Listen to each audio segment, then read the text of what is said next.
So, a couple of days ago I had a twig jam right into my derailleur while I was at full speed, and it bent it all up. So, I happen to have a spare derailleur, so today we are going to be replacing derailleurs on my bike. I'm going to order a new lower drive cage for this derailleur, but I don't feel like waiting. I'm just going to replace it with a new one that I had sitting around, and we will take it from there. Next up, tools that will be needed. So this is a Shimano M9000 11-speed shifter and derailleur. We're going to be replacing the derailleur and the derailleur cable. So for the actual derailleur, we will be needing a 5mm Allen in order to remove actually the wheel from the axle as well as the derailleur itself. 4mm that will be needed to adjust the cable and tighten it down onto the derailleur. A 2mm Allen in order to adjust the limit screws and the B screws. 5mm socket Allen in order to torque down the derailleur to the frame to the appropriate specs. A torque wrench. Now we're going to need to remove the chain, so a chain removal tool helps. And we are going to need to cut the derailleur cable. So any kind of cable cutting tool, any kind of cutter would work for that one. So that's the tools that are needed. And as far as the parts, well, we're going to need a derailleur and shifter cable plus the end cap for the shifter cable so it doesn't fray. And that's pretty much it for the tools. Now let's start removing stuff. First we need to remove the chain. I have a quick link, so take the quick link to the bottom area over here to make it easy for you. Put in your chain tool, pop it together, and just pull it out. All right, so now people say you should never use quick links once you remove them. I don't know, man. I mean, I've probably opened and closed this one maybe a couple of dozen times. I don't even know how many times, and still seems to work, so not sure how accurate that is. So I'm going to reuse it if I can find it now that it just fell. All right, so I'm gonna remove the chain. One and out. Cool. Next we will remove the wheel. Technically you do not need to remove the wheel. I just do it so I could have a little bit more room around here. Plus I get to, just check some other stuff out just to make sure everything's okay.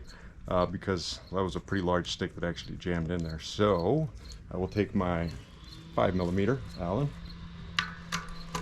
and counterclockwise, lefty loosey. Screw this guy on and out. Wheel is done. Next, we'll remove the cable from the derailleur. To move the cable from the derailleur, we're going to need a 4mm Allen. I have an end cap. I'm going to remove that end cap. Oh boy, man, this one's on here real tight. Holy cow. Okay, don't matter. So, let's unscrew it, and my derailleur cable is done. And just yank it out. Right? So now I grab my 5mm and remove the derailleur from the derailleur hanger. Lefty loosey again. Oh, I put Loctite on there. So you don't need to put Loctite. I do, because I've actually happened in the past have it loosen on me, so Loctite just ensures it just a tad, right? And the old derailleur is out. So for the cable, we will need to remove this plug, which is pretty standard for Shimano's, right here. For Shimano we need a Phillips, so we just take it. It's only a couple of threads. Make sure you don't lose it, right? Once that's done, we will pass the cable through from the rear. Head pops up and just pull it all the way through. Done. And this cable is garbage. Now let me get the new cable. Actually, I got it right here in my pocket. So we have a new cable. Let me move the camera back a little bit. There we go. And basically, we're just going to pass the new cable through the same hole All right, unravel it. Just watch out your eyes, because sometimes this could like burst open. And that's why safety glasses is always a good thing. All right, we'll unravel it, and then make sure the cable doesn't touch the ground. Make sure you're in your lowest gear, or your highest gear, basically your lowest cog. I forgot to mention that, right? Mine was already in the lowest cog. In fact, you could test it right there. Just click the inner button all the way down, basically. So until there's no more switching of gears, and then just take this guy. Might be a little bit tricky because you got to run through, and boom. Once it finds its way through, just put this guy all the way through. There you go. And once he gets to the end, you can just pull him out.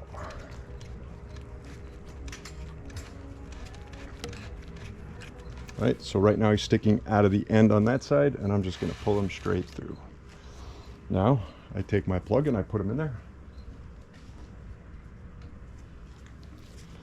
and the shifter side is nearly done.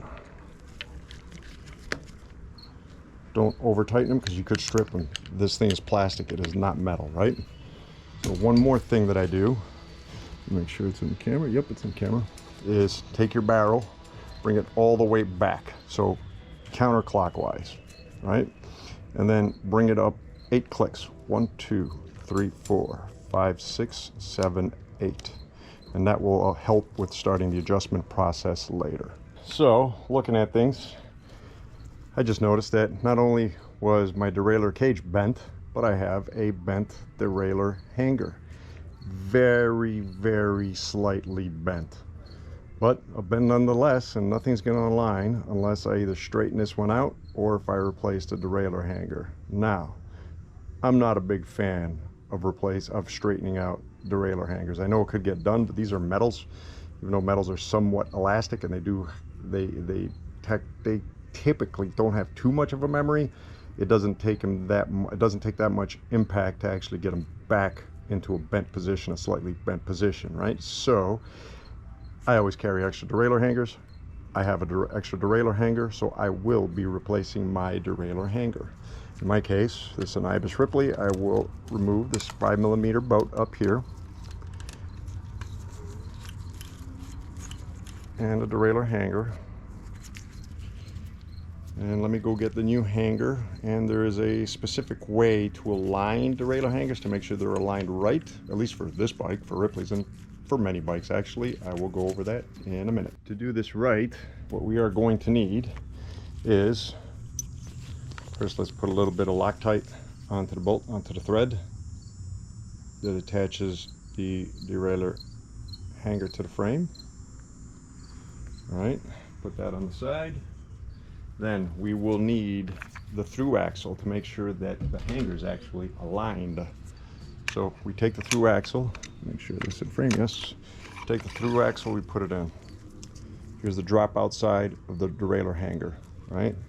So we're gonna put the derailleur hanger onto the through axle, and we're gonna slightly, just loosely tighten the through axle to the frame. Then we are going to put our derailleur hanger in, and then we're going to take the bolt and we're going to tighten. Oh man, I got the 4mm. Oh, it's in my pocket. Then we're going to take our 5mm. In this case, yours might be different. Again, everybody makes different derailleur hangers. Thank God for the new SRAM one. Maybe one of my bikes will have it in the future. So then we're going to take the Allen and we are going to tighten them down to 5 Nm, at least for Ibis Ripleys and probably most other Ibis bikes, I bet, if not many other bikes. Let me get my torque wrench.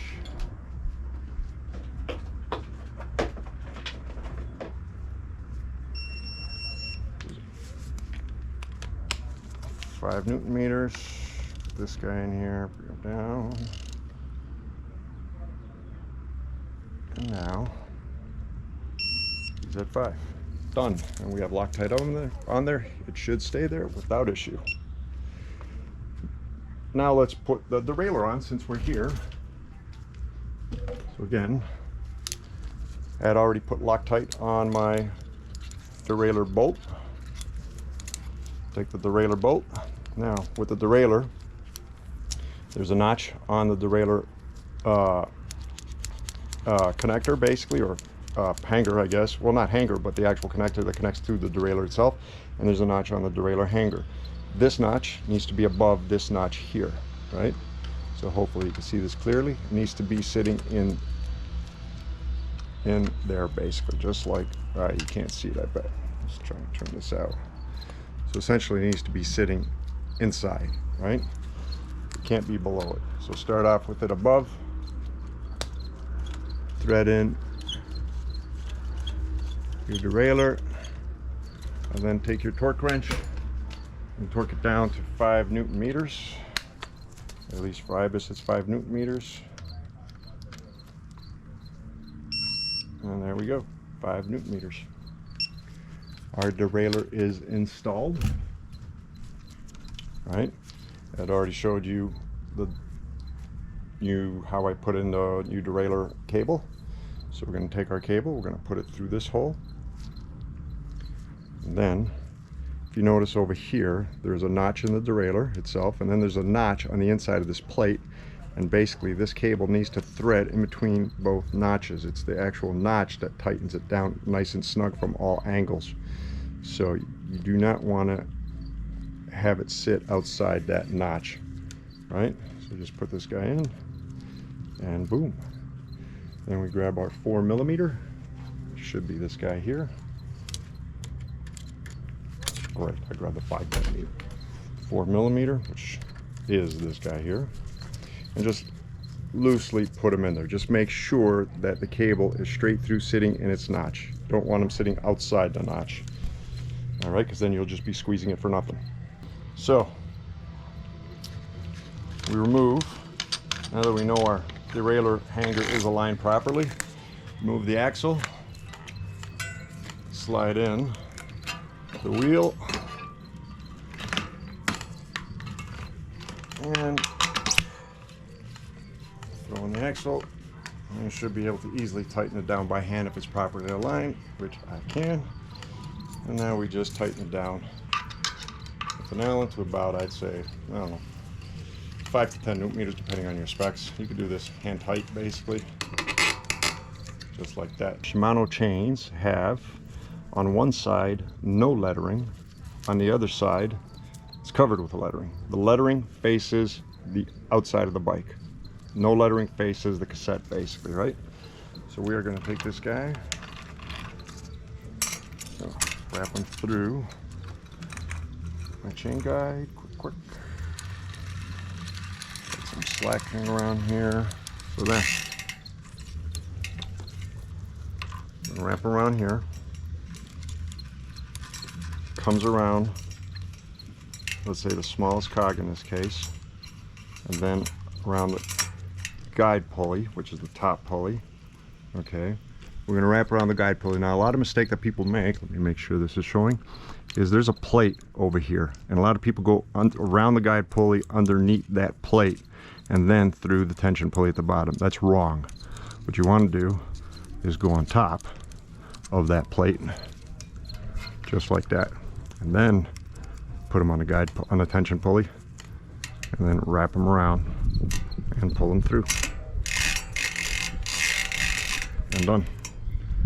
All right, so that takes care of that guy. And then we're going to take our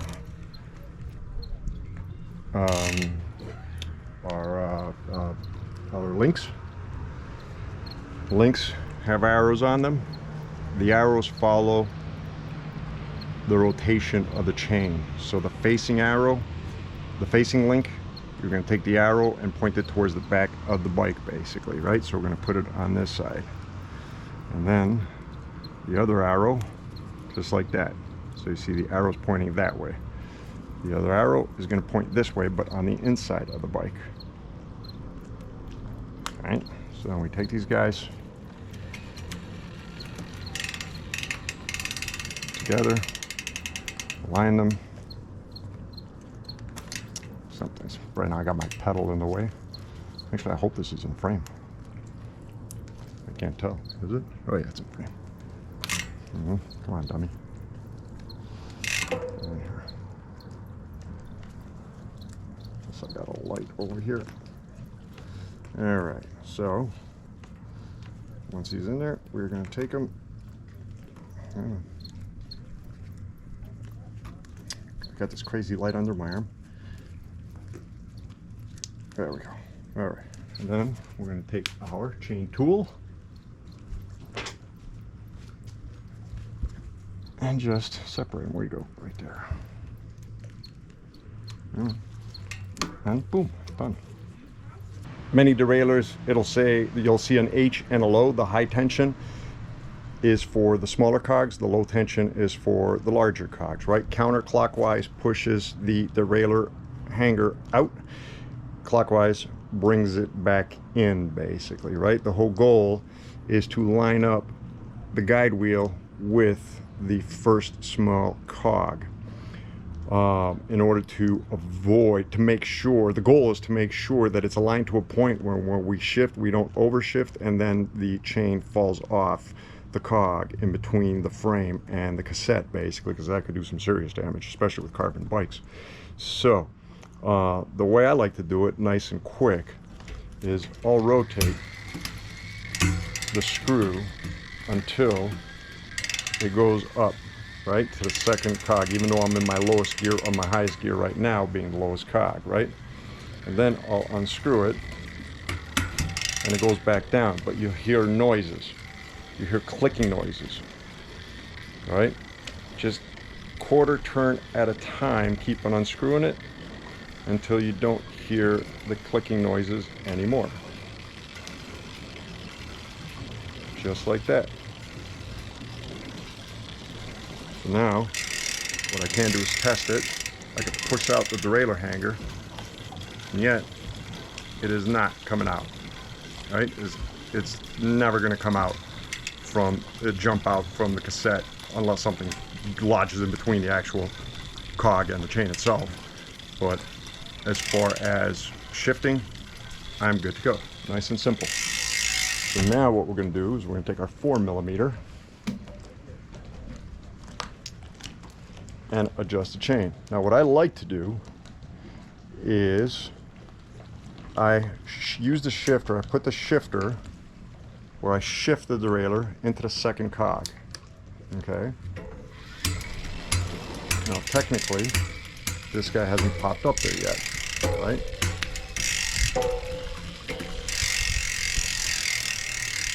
So, well, actually he just popped up here, right? So then what I'm going to do is stop it, and I'm going to shift back down into the lowest cog. So I will then loosen the shifter cable, tighten it by hand, pull it by hand. You don't need a tool for this. Give it a good pull, and then tighten it down pretty snug. All right.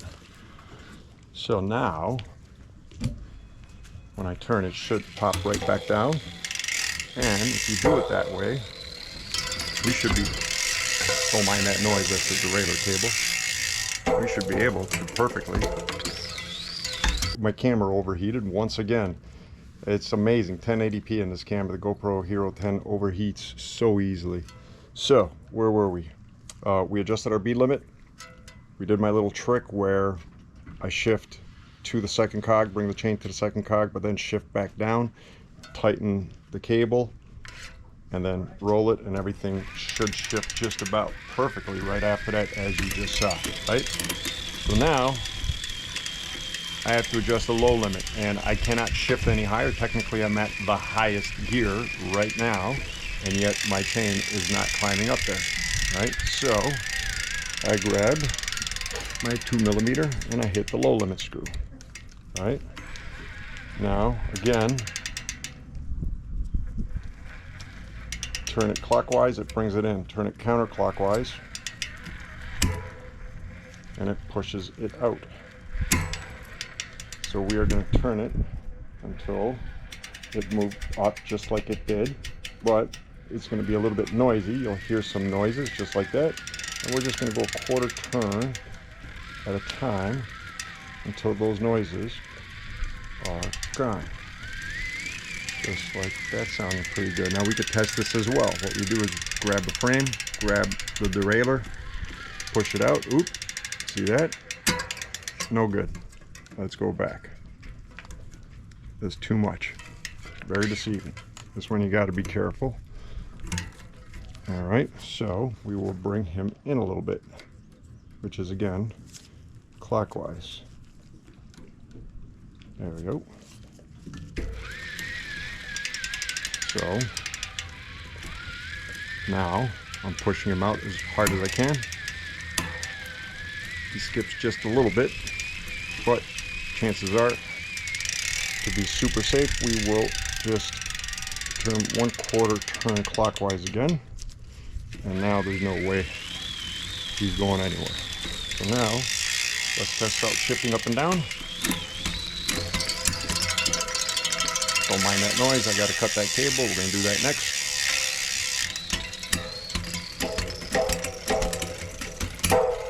One, 2, 3, 4, 5, 6, 7, 8, 9. That grinding, that's our B limit screw. So we gotta adjust our B limit. But as far as shifting, we are doing outstanding. So our B limit is the distance between the guide wheel and the largest cog. And for Shimano, you want to be around 5 or 6 millimeters, give or take, right? So there's two ways to do this.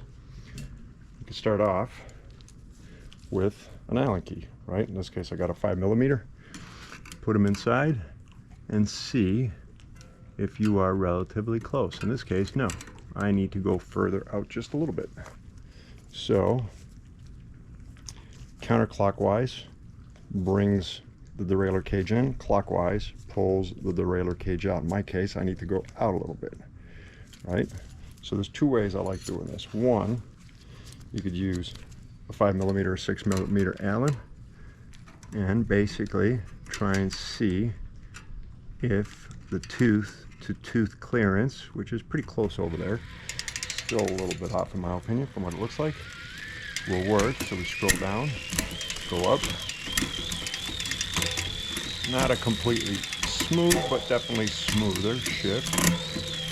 Right? So when you hear that grinding, to me, that tells me that we are not there yet. So what I like to do is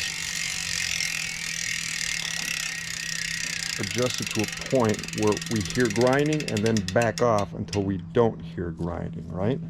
So in this case, I heard some grinding.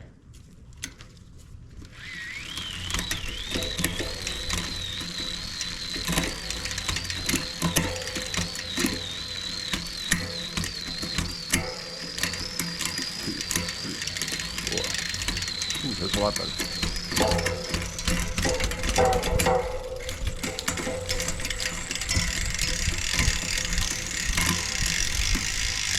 And just a touch, probably 1/8 of a turn, and I'll be done with my B screw. I'm just going to do it 1/8 of a turn, literally.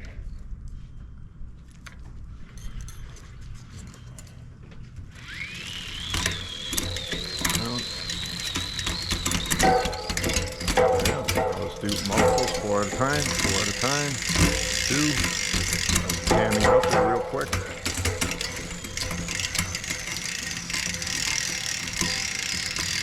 Alright,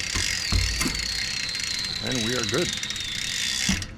So all that is left is cut the cable and put the cap on. To cut the cable, I used to cut them real short. Now I leave a little bit of extra length, only to deal with certain issues if they pop up, so I don't have to keep on changing the cables. Even cables are getting expensive in my opinion, right?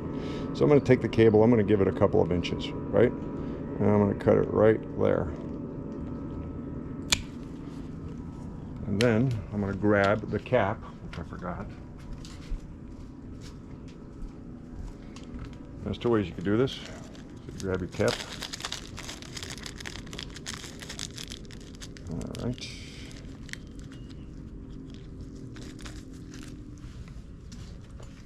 Now, depending on your cutter, if you have a cutter that has a crimping tool on it, you could use that, or you could use pliers with a crimping tool on it, just like this one has right there. Since this is a little bit more convenient for me, I will use the pliers. Put them on, make sure no cables fray. Make sure it's pressed all the way in. Hold it with your thumb and put it on the crimping part, and then compress. Give it a good squeeze and you are good to go. And that is it. Any minor adjusting now will be done with your barrel on your shifter. So as you're in the trail, let's make sure this guy's bent outwards. As you're in the trail, there's going to be some adjustment, especially with the new cables, because cables stretch, so you're going to be using your barrel. Again, counterclockwise in towards you when you're sitting on the bike. Loosens the derailleur and allows it to go further out clockwise, away from you when you're sitting on the bike. We're talking about the shifter now, barrel. It makes it tighter, bringing the derailleur in, right? So I guarantee you will have to go through a minor adjustment, but right now, you're looking pretty damn good. Look at that. And that is how you change out a derailleur hanger, and adjust the entire setup. So hopefully this works out for some of you. Like, subscribe, dislike twice if you can. Leave a comment. If you have any questions, feel free to put them down there, and I will try and get back to you as soon as I can. All right. Hope you have a great day. Take care. Bye.